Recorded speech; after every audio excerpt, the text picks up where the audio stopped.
बात उन दिनों की है जब मैं कॉलेज का स्टूडेंट था। अपने कॉलेज की ओर से हम सभी कैंप के लिए एक जंगल में गए थे। हल्की ठंड थी, अतः रात में हम सबने पूरी रात कैंप फायर के साथ डांस करने, गाने आदि का प्रोग्राम तय किया। मुझे और सभी साथियों को कैंप फायर के लिए लकड़ियां इकट्ठी करने का भार सौंपा गया। मैं निकला तो सबके साथ ही, लेकिन जंगल के प्राकृतिक सौंदर्य में भटकता हुआ अकेले बहुत दूर कहीं निकल गया। अचानक आसमान बादलों से भर गया और गरज के साथ बारिश होने लगी। बादलों के लगातार गरजने से मैं पेड़ के नीचे खड़ा रहना मुनासिब न समझ आसपास किसी घर की तलाश में एक दिशा में भागने लगा। मुझे कुछ ही दूरी पर एक लाल ईंटों से बनी शानदार बिल्डिंग नजर आई। बिल्डिंग रोशनी से पूरी नहाई हुई थी और उसमें ढेर सारे लोग हैं, ऐसा दूर से ही लग रहा था। मैं तेजी से भागते हुए उस बिल्डिंग में जा घुसा और सामने से आती हुई एक खूबसूरत नस से टकराते टकराते बचा। नज ने मुझे घूर कर देखते हुए कहा, बहुत अधिक भीग गए हो, सर्दी लग जाएगी। उधर बाईं ओर एक स्टोर रूम है, वहां जाकर जो भी मिले उससे कहना सिस्टर जूलिया ने दूसरे सूखे और साफ कपड़े मुझे देने को कहा है, वो तुम्हें कपड़े दे देगा। मैं हक्का बक्का मुंह फाड़े सिस्टर जूलिया को देखता रहा। मुझे एकदम से यह समझ नहीं आया कि मैं क्या करूं। मेरी स्थिति देखकर सिस्टर जूलिया खिलखिलाकर हंस पड़ी और बोली, पहले तो तुम अपना मुंह बंद करो वरना मुंह में मच्छर घुस जाएंगे, और अब जाकर वैसा ही करो जैसा मैंने कहा है।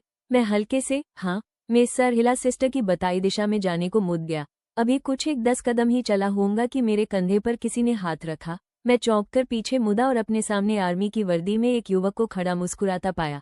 मेरे चेहरे पर आश्चर्य का बादल अपना घर बना चुका था, जिसे देखते ही उस युवक को हंसी आ गई। उसने धीमे किंतु दृढ़ स्वर में कहा, मैं कैप्टन विनोद हूँ और यह हमारे देश की आर्मी का हॉस्पिटल है। कैप्टन विनोद की बातों ने मुझे आश्वस्त किया। मैं अब धीरे धीरे सामान्य हो गया और मैंने कैप्टन विनोद को सिस्टर जूलिया की कई बातें बताई।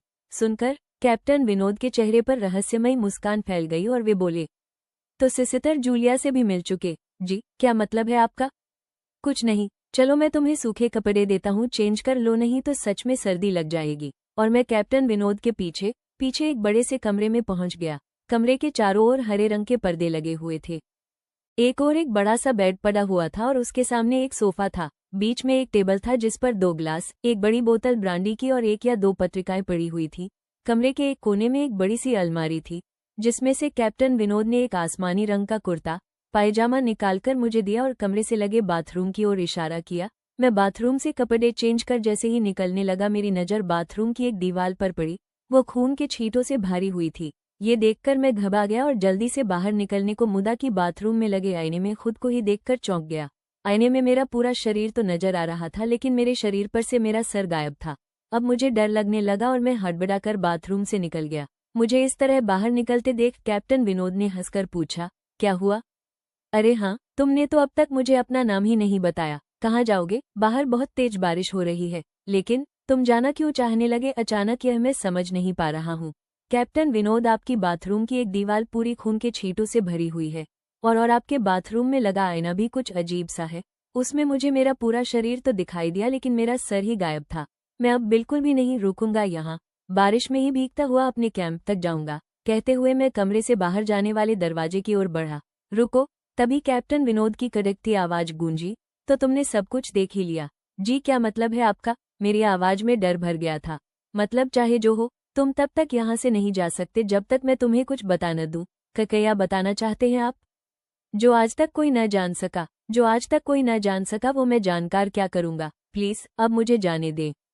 मैं डर से रुआंसा हो गया। नहीं, बिल्कुल भी नहीं, और तुम्हें मुझसे डरने की भी कोई जरूरत नहीं। सैनिक सबकी रक्षा के लिए होते हैं, मैं भी तुम्हारी सुरक्षा ही कर रहा हूँ। कैप्टन विनोद के स्वर में कोमलता थी। आओ मेरे साथ इस सोफे पर बैठ जाओ, मैं तुम्हें एक कहानी सुनाता हूँ। कहानी खत्म होते ही मैं तुम्हें तुम्हारे कैंप तक जीप से छोड़ आऊंगा। वैसे भी तुम अपने साथियों से काफी आगे निकल आए हो, वहां तक तुम अब चलते हुए शायद पहुंच न पाओ। कैप्टन विनोद के स्वर में जाने कैसी आश्वस्ति थी। मैं जाकर उनके बगल में बैठ गया। कैप्टन विनोद ने कहना शुरू किया, दुश्मनों ने धोखे से हमारे अस्पताल को अपना निशाना बनाया। दुश्मन देश के 2 सैनिक हमारे सैनिक के वेश में एक हमारे ही घायल सैनिक को लेकर आए।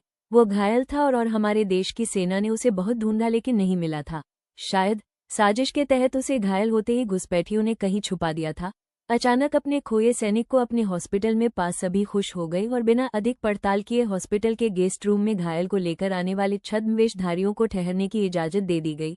अभी उस सैनिक का इलाज चल ही रहा था कि जोरों का ब्लास्ट हुआ और पूरा हॉस्पिटल एक पल में खंडहर में तब्दील हो गया। लेकिन हॉस्पिटल तो अपनी शानदार स्थिति में खड़ा है। मेरी बातों को अनसुना कर कैप्टन विनोद ने अपनी बात जारी रखी। कोई नहीं बचा उस ब्लास्ट में, दीवार पर पड़े खून के छींटे भी उसी ब्लास्ट में मारे गए हॉस्पिटल के कर्मचारियों के हैं। हाँ, पर यह हॉस्पिटल तो मुझे खंडहर नहीं दिखता। जवाब में कैप्टन विनोद के चेहरे पर रहस्य भरी मुस्कान फैल गई और उनका चेहरा अजीब से भावों से भर गया।